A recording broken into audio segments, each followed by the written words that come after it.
les coqs de combat.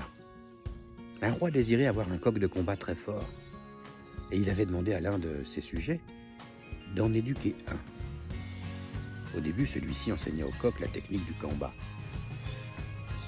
Au bout de 10 jours, le roi demanda « Peut-on organiser un combat avec ce coq ?»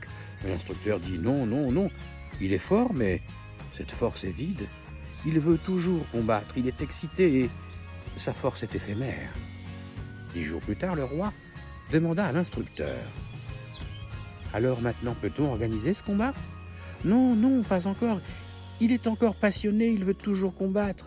Quand il entend la voix d'un autre coq, même d'un village voisin, il se met en colère et il veut se battre. » Après 10 nouvelles journées d'entraînement, le roi demanda de nouveau « À présent, est-ce possible ?»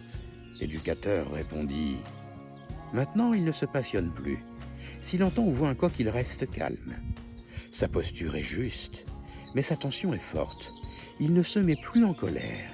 L'énergie et la force ne se manifestent pas en surface. Alors, c'est d'accord pour un combat ?» dit le roi.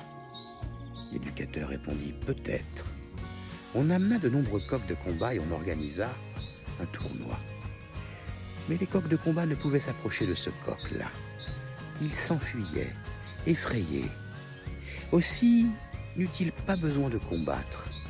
Le coq de combat était devenu un coq de bois. Il avait intérieurement une forte énergie qui ne se manifestait pas en s'extériorisant. La puissance se trouvait dès lors en lui, et les autres ne pouvaient que s'incliner devant son assurance tranquille et sa vraie force cachée. C'est un conte chinois. N'oubliez pas de valider avec un like afin que nous vous offrions d'autres vidéos.